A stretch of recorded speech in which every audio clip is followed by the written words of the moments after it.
So I'd like to introduce our next speaker, which is Chris O'Dell. He's a Senior Director of Analytics at GYDE Consulting. He's got over 20 years experience at senior levels working in both the public and private sector. He's worked across projects in Australia in many industries, including planning, engineering, environmental consultancy, and has held senior leadership roles at the state government level, I believe with New South Wales Department of Planning and Environment. And he continues to work closely with the government and private sector to deliver strategic projects that are based on achievable and evidence-based outcomes. Welcome, Chris.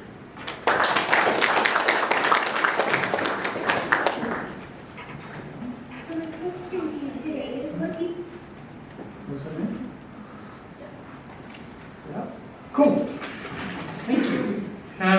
So first of all, I really appreciate the opportunity to get in front and talk to you people about the things that I really care about. So Madhu, thank you very much for the invitation. I do appreciate it, and hopefully I can just give you a bit of an insight into the things that matter to me and really matter to our business, GYDE. So GYDE, we're a strategic and statutory planning firm that really we spend a lot of time working out how we can get developments up and running and what's the best outcomes for both, developers, the community, and a strategic vision for the state, for the future of this great city that we live in, this great country that we live in. So that's what we do, and that's something that I'm really proud of in the work that I do. I guess the first thing that I'd like to do is, we have had an acknowledgement of country, but this week is Reconciliation Week, and it's something that's really important to me, and it's really important to our business that we acknowledge it's Reconciliation Week.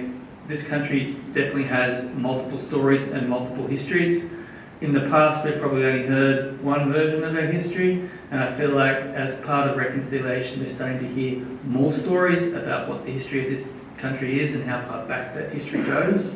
And it's really important for us as a country to acknowledge that, absorb it, and then make decisions based on that. So, just a reminder to everyone, think about reconciliation and acknowledge that that's an important work that we're in at the moment. So first of all, really, I've spent a lot of time looking at the way that people move around the state, people move around the country. And we've had COVID, it's had a massive impact on us. And you can see here straight away, instantly, you can see the impact that COVID has had over the last couple of years when it comes to population growth, or the actual decline in population growth in New South Wales. I guess the thing that's worth remembering though is even though we've lost migration for 2 years, we haven't had a lot of visitors, international migration is pretty much stopped. We still grew in New South Wales last year by about 20,000 people. 20,000 people, that's predominantly from natural increase, births, but that net result, a little bit of internal migration within the state, but we still grew by 20,000, and to put that in perspective, that's about the town size of Goulburn. So we grew by Goulburn at our lowest point ever, and probably the lowest that we'll ever be. Before that, we were growing at about 100,000, 120,000 people per year. We went down to 20. If you have a look at the projections going forward, we're trying to get that number, but government's trying to get that number back up. So we're looking at getting, back up to the sort of 60, 70, 80,000 mark over the next 3 to 4 years, predominantly from migration coming back into the cities and then dispersing around the state. So while we've hit probably the trough, we need to keep growing to support our current population. But it's important to understand that growth across the state, and especially in Sydney, is absolutely not uniform. It changes a lot over the different parts of the city, different parts of the state, and different parts of the country. I had a quick look at some stats just to sort of say what was going on in this part of the world. And I found out in the last 12 months that if you have a look at the 3 out of the 5 fastest growing suburbs areas in Australia as a whole, 3 of those 5 came from Sydney. And 2 of those are right here where we are right now in Rouse Hill and Marsden Park. So these two areas of Rouse Hill and Marsden Park, where a lot of development is happening at the moment, in 12 months, in the lowest possible growth that we've ever had in this country, about 11,500 people moved into those areas and settled in that part of the world. And again, I love putting this back to equivalence.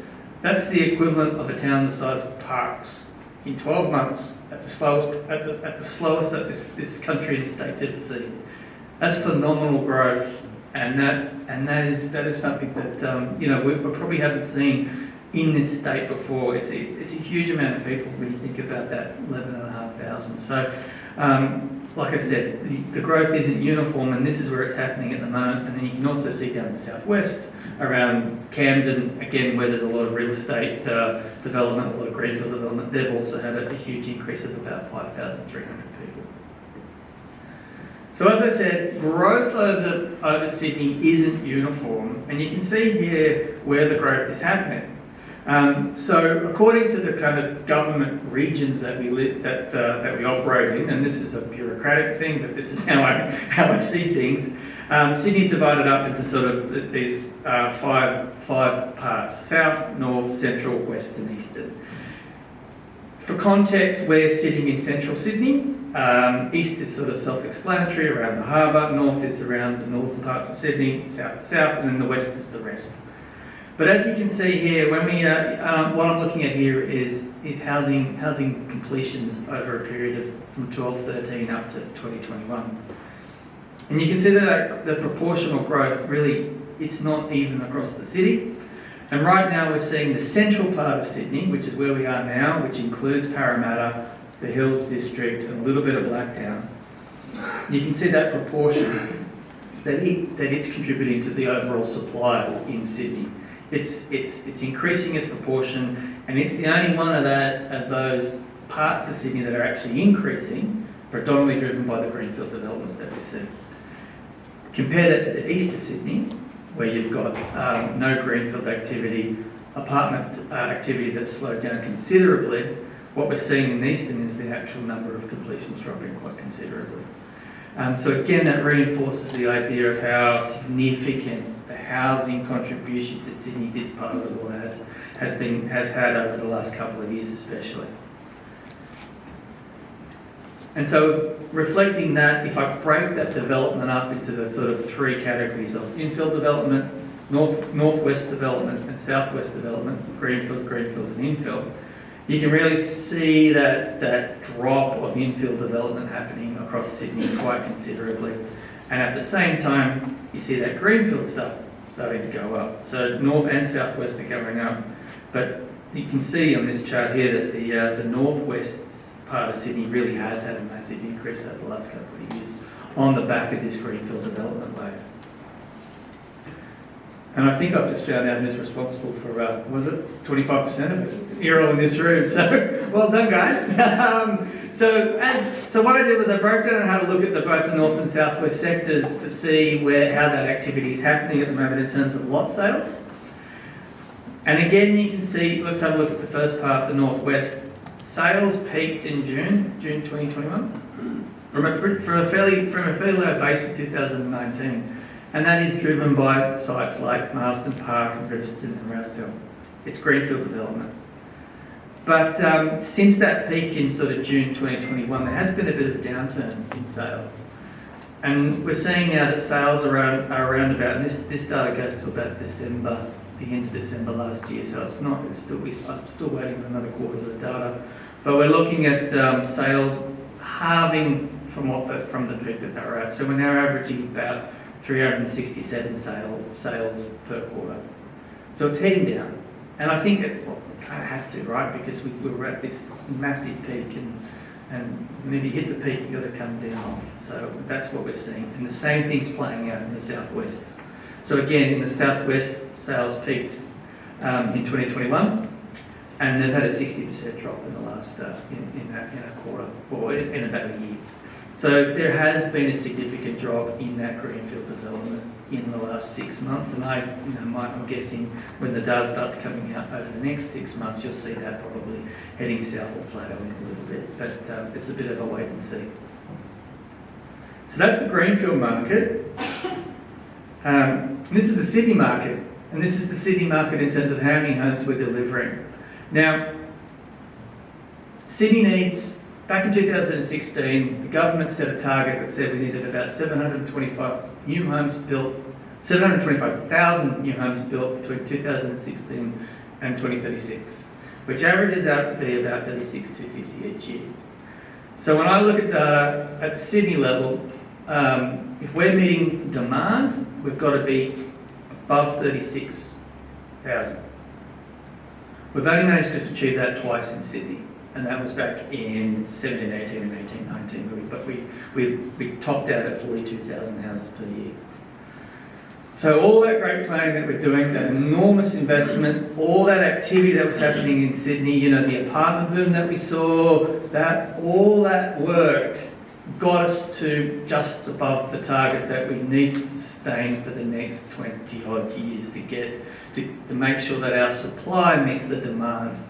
And if you think about it, yes, probably demand has dropped a bit because over the last 2 years we've lost a lot of migration, and migrants are young people come into the city, 20 odd years, they move in to the suburbs hopefully or find a new house, they have kids, so they are the sort of powerhouse of growth and demand over the long term. But even in that loss, we still require more homes because we've still got a population here that are aging at the same time. So my kids who are 7 and 10, in 10, 15 years time, they're going to need a place to live. Your children who are teenagers, young kids, they're going to need a place to live. Supply of housing is, ongoing supply is critical. So we're probably, and now since that peak that we had at 42,000, we've dropped down to about 29. So we're back in Sydney now, we're back at levels that are, we're sort of seeing levels now that we saw in the 1980s, in the late 80s. So it's been a significant drop in supply, and it happened really quickly. And it's predominantly from the loss of multi-unit development in and around the sort of city centre and the middle parts of Sydney. So we've lost the big stuff, we've lost the residential towers, we've also lost a lot of the medium density work, and as you can see, the only thing that bucked the trend is the detached housing market, and that's your greenfield development. So that's your northwest and your southwest sectors picking up that slack that was being generated, picking up the slack that was the multi-unit market, and now it's the greenfield market. That's the only thing that's really driving housing supply in Sydney at the moment. You can see the significant drop in multis there. It's been enormous. Yes, the demand's sort of been reduced a little bit without the migrants coming in, migration, but still, we're still going to need a lot more houses. So what I did was I sort of decided to break down data a little bit to see where those losses really were in terms of development size. So in that peak of 1718 and 1819, this is the proportion of developments that we had, or the number of dwellings that we had. So developments that were generating 200 dwellings or more in a single development, that contributed about 7,000 houses. And you can see the different sizes of development and what they contribute to the supply at that peak when we were pumping out 42,000 houses a year.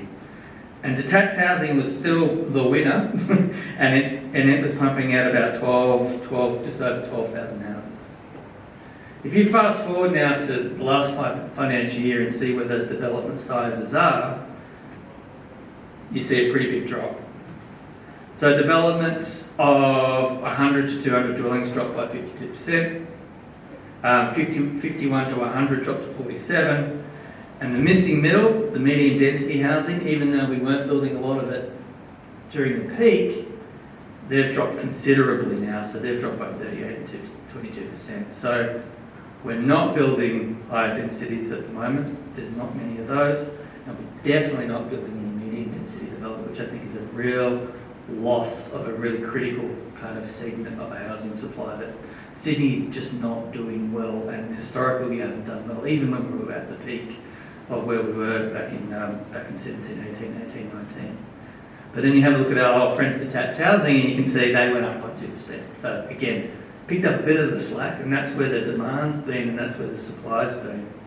But overall, it's only heading one way.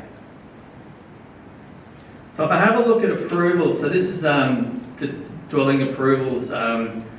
This is a kind of forward-looking, where are the next round of housing, where's it coming from? And I mapped it out across Sydney just to sort of see. And surprise, surprise, the darker colours is where most of the houses are coming from an approval point of view. And guess where they are? Right where we're standing, right? And that's not a surprise. It's up in Rouse Hill, it's Marsden Park, there's a lot of supply still coming on board. Same thing happening in Camden, down south, southwest of Sydney. You're seeing a little bit more starting to pop up around the airport. We've got a lot of investment happening at the moment around the second airport, and now you can see a bit of housing activity starting to happen there.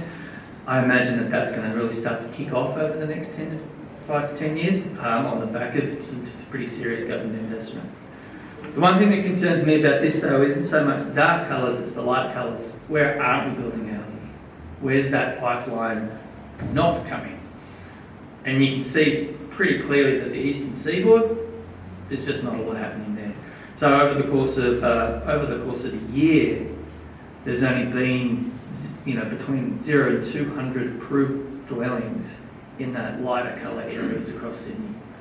That's not a lot of houses, and that's a fairly sort of built-in trend at the moment, where we're just not seeing a lot of activity happening in the middle and the eastern parts of Sydney.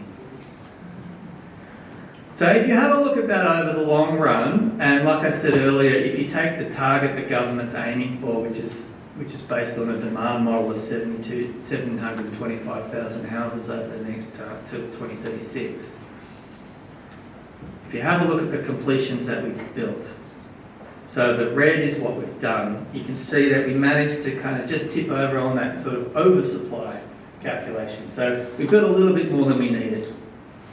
I've averaged a few things out here. So you can see that between the first sort of 4 years in 2006, from 16 onwards, we did all right.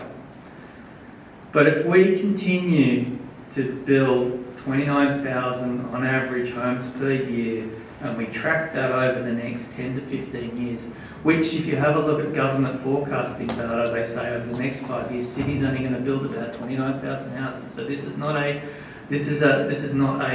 sort of a theoretical scenario here. There's a bit of truth to this.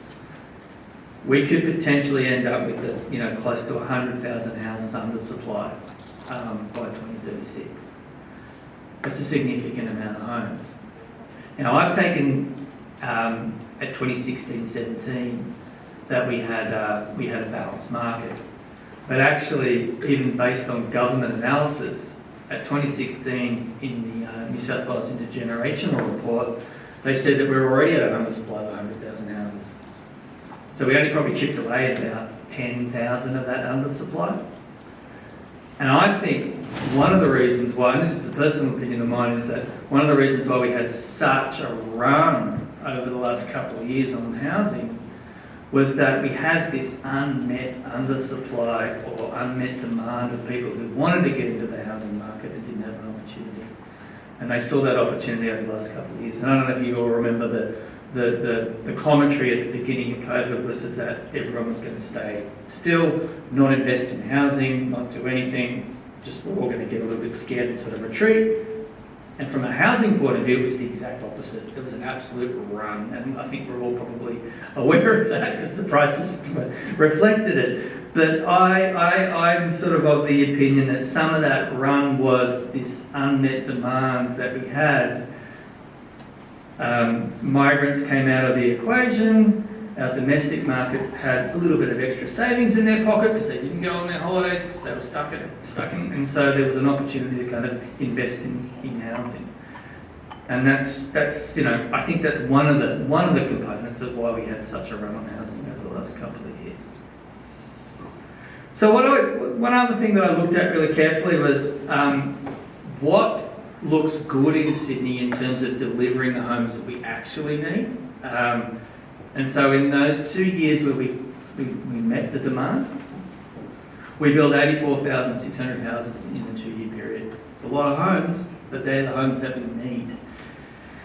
And the one thing that not so much surprised me, but really reinforced the importance of how we need to get our housing supply right across the whole city, not just in Greenfield, not just high-density apartments in Sydney, was that the majority of the councils, so 78% of the councils across Sydney, actually met their housing targets over those 2 years. Now, if you go forward and have a look at what the councils are predicted to, forecast to perform over the next 5 years, I think there's only about 3 or 4 councils that are actually going to meet their targets. Everyone's heading south. But in those 2 years where we did meet our targets, it was pretty much everyone across the board. And the other thing is, if you think about that map of the different regions of Sydney, there was a fairly even spread of housing across Sydney as well. So 25, a quarter in the central, 25 in the east and 23 in western. And there was a nice split of 85 to 15 in Greenfield. If you have a look at that split now, we're looking closer to 80-20, and we're even sometimes getting to 70-30s. And I think 70-30 is not a good situation for Sydney. If we get to 70% infill, 30% greenfield, I think we've got the balance right. But we're just not quite getting that balance right anymore. And that's something we need to focus on. We need to focus on the fact that Sydney needs to deliver houses everywhere. It needs to deliver appropriate housing, whether it be apartments, medium density, clearly we're not doing that very well, detached housing, the whole spread. And at the moment, we're just not doing it, and we're not doing it well. So instead of thinking about all the problems, I thought, well, what's the opportunity? Where can we make the most of what we're doing? And I did this for a bit of fun, because this is what I do. So I spend a lot of time just playing around with data to find cool things, and I thought this was incredibly significant for me. I had a look at the investment that we're making in major infrastructure, and I think the numbers are, by 2024 we'll have 31 metro stations in Sydney. That's a lot of metro stations, and that's about $28 billion worth of investment in the metro alone. There's also all the upgrades to our existing rail networks. We're spending a lot of public money on improving our public transport system, which is fabulous. But are we making the most of it? And so what I did was I had a look at all the houses that have been built around public transport. And the red areas are essentially where there's been, over the period of about 9 years, 0 to 10 houses built close to public transport. And he says already, we're not, in my opinion, we're not making the most of that enormous amount of investment in really good quality infrastructure. I caught the train in Norwest today. It's fabulous. It's such a cool, it's a really great metro. It's really great to be able to jump on that train. But I just don't think we're making enough of that really critical investment. And so I ran some stats. About 25%, so 69 of our current rail networks have under 10 homes built within 400 metres. So we're just not building houses around critical infrastructure. And a third of the houses that were built within the 400 metres of fixed railway stations, so this is operational and new ones, were detached houses. The problem I have with that is once you put a detached house near a train station, you've extinguished that land. That land is done, right? Because it's got a detached house on it. Is it in our interest to have one detached house within a 400 metre distance of a train station, or should we be aiming for something better? Multi-unit, mixed, medium density, higher density developments. We do it sometimes in Sydney, but we're not doing it enough. And to me, that is a really, really important opportunity that we've probably missed in a few areas, and we've probably missed it around some parts of this, around the northwest metro, because now that those detached houses are in, we've extinguished that land. But for the future investment around these major pieces of infrastructure, I think we should be looking at trying to get that uplift and getting that higher density there, because I think that makes the most out of that critical investment. So what are the headwinds? What are the things that are going to stop us doing the things that we need to do? And I guess this is my summary of, I read a lot about the housing market and where things are at. And to me, these are the things that are going to get in the way and are going to make life difficult for all of us to get into developing residential. So we know that labour and materials are going to be hard to find. We know there's a skills shortage. It's going to take us a long time to get the right skills back into the country. And those skills that we had to build, there's a lot of competition for them, not just in the housing market, but across the board. We've seen the government already, I think it was this week, pull back on large pieces of investment, not because they don't want to deliver the jobs, but they don't have the labour. And because the cost of labour is so high, they've just pulled back and said, we just can't do this at the moment. So that, if that doesn't tell you that labour's tight, then I don't think anything else will. The only problem with the greenfield boom is we've depleted the stock much faster than we anticipated. So government sits down and models kind of likely take-up rates of greenfield housing over 20, 30 years. When you turn that take-up to the levels that it was at, what we've got is now we've got the greenfield land running out a lot faster than anticipated. The problem with that is that you're running out of the key infrastructure, the leading infrastructure, the water infrastructure, the road infrastructure that was anticipated to last 10 years, 20 years, is now going to run out a lot quicker.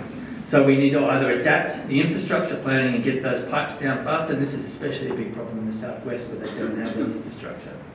Because we've consumed that land much faster than we anticipated. We've got to get migrants back and international students. I think I touched on that. And the rental market is really is already biting. It's biting big time in regional New South Wales, but be prepared. Sydney's rental vacancy rates are dropping. I think we're at probably a couple of % now. I anticipate that it's going to get down to sort of 0.5, something very low, especially once our migrants start coming in. Also, we've had a huge amount of reform from the New South Wales Building Commissioner. So much needed reform to try and stop low quality, high density apartments being built. Absolutely needed. Too many examples of those in our city that we don't want to live in. But what that means though is that there is an entire segment of developers who are probably going to leave the market over the next few years because they're now being held to account, and their margins are so their margins were tight anyway. Now that they've actually got to build a half decent apartment, they're going to fall away. We kind of rely on them in our forecasting, so it's a short-term hit, which is a good hit for the industry because we want people to be confident that they're getting a quality place. But it is a short-term hit because we've got to kind of let those mid-tier, marginal developers, we've got to get them out of the system. And I guess the other thing that I've noticed over the last couple of weeks, and this happened down in Victoria, is because of these costs, we're getting marginal, sometimes bigger developers who are leaving the market because their margins aren't there now. The feasibility just doesn't stack up for them.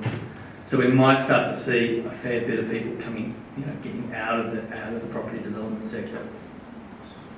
The other thing that really bothers me about the whole federal election at the moment is just that all the policies have been put into the demand side.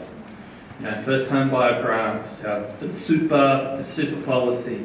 Every policy at the moment is pushed into demand, and all that does is feeds demand. I'm not an economist, but I can work that out, right? It's just going to just fuel demand. But what we're not seeing at the moment is on the other side of the equation is the supply side.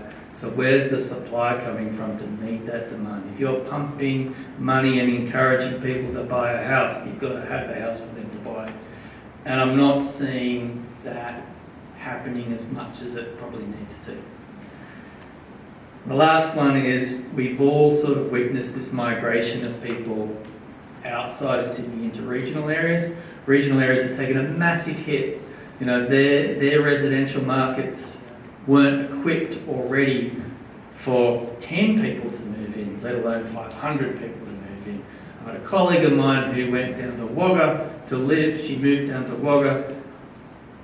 There's 20 houses for rent in Wagga at the moment across the region. 20. Vacancy rates down there are at 0.1%.